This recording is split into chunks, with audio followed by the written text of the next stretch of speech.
So the issue of concealed carry bans and defiance of the Bruen decision is once again back in front of the Supreme Court. So let's break down what is happening.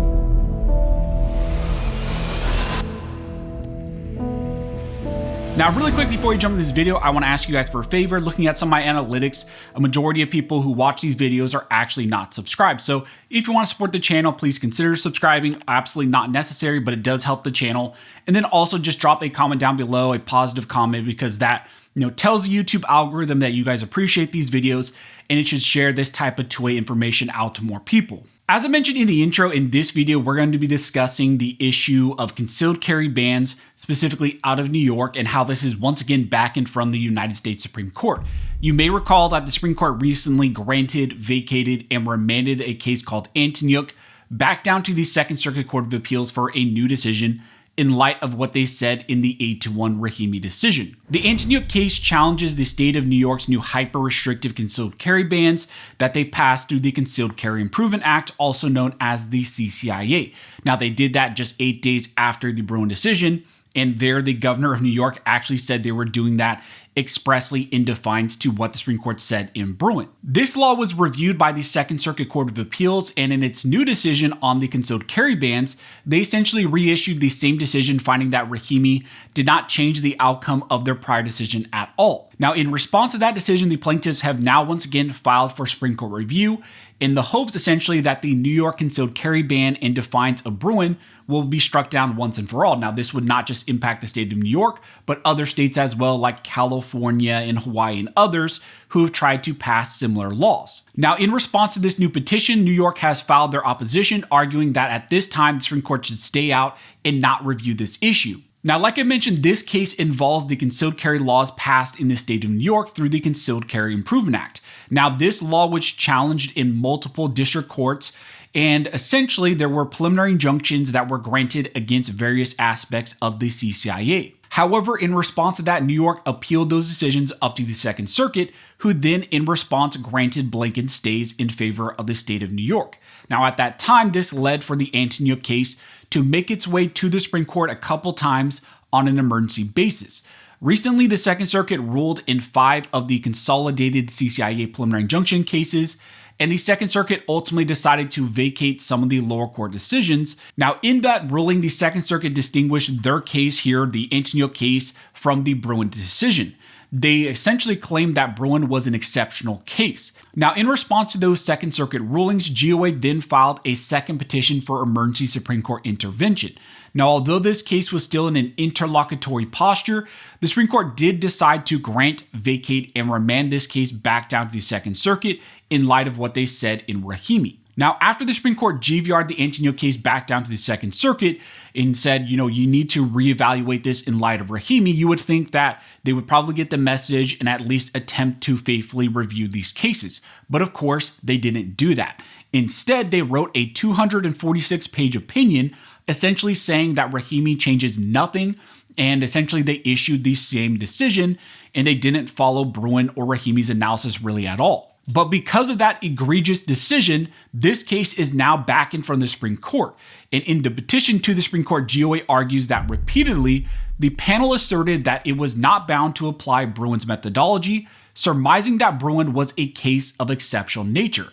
And courts maintained flexibility when examining less exceptional regulations.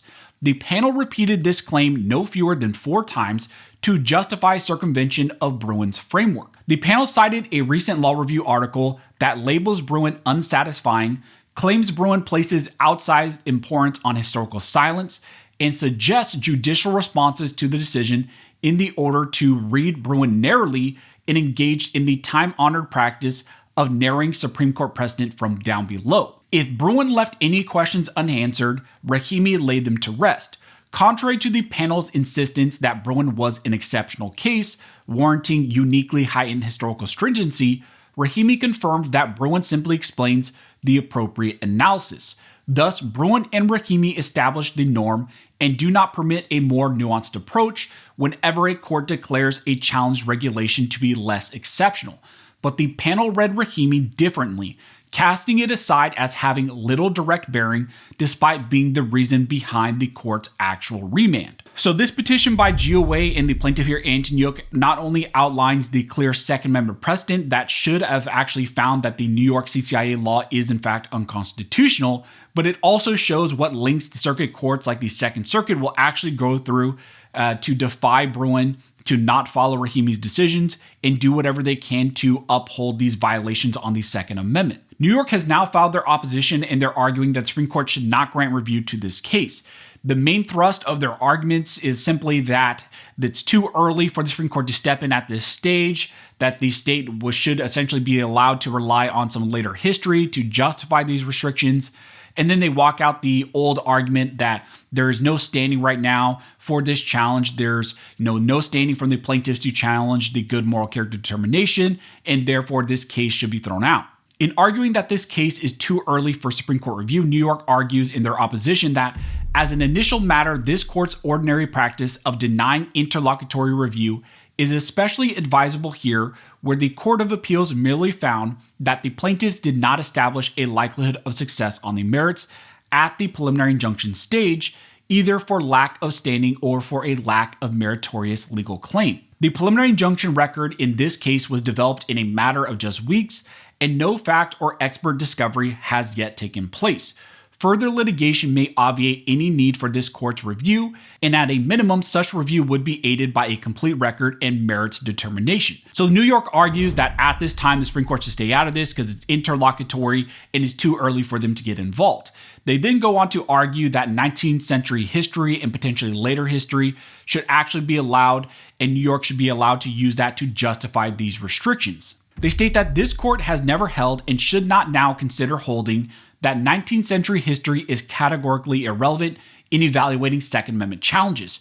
To the contrary, this court and numerous courts of appeals have routinely considered such history in evaluating Second Amendment challenges to firearms laws. The goal of New York here is to shift the historical analysis away from the founding era to later dates so they can try to scratch together some sort of historical support for this type of restriction. Finally, they walk out some of the old standing issues and some of the arguments we see pop up quite a bit when states like this are trying to argue that a court should not review this issue. They argue that none of the plaintiffs here have applied for the new permit and have been denied based on the good moral character determination.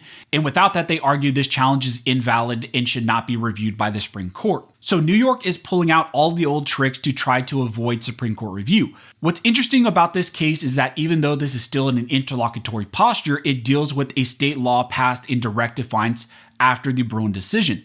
It also involves a court of appeals applying Bruen and Rahimi in that analysis, but really not applying it and trying to avoid it the best that they could, even despite the fact the Supreme Court remanded this case in light of Rahimi. This case also shows a clear example of how even circuit courts are directly defying the analysis that was set out by the Supreme Court. So we're going to be seeing how this develops. This is going to move towards conference and Supreme Court consideration. This would not just impact the state of New York, like I mentioned, but it would impact other states like California and Hawaii, who have similar carry bans that are almost identical to what New York is doing. So this has broad-reaching implications. So as this develops, I will let you guys know. If you have any questions, go ahead and comment down below, and I will try to answer to the best of my ability. If you like this video and you like to support the channel, one of the best ways to do that is to like, comment, and subscribe. All those things help to fuel the algorithm, and it signals to YouTube that you guys see value in these videos and in this type of two-way news. So as always, thank you all for watching. Don't forget to like, comment, subscribe, and never forget this nation was built by armed scholars, and this nation will be maintained by armed scholars.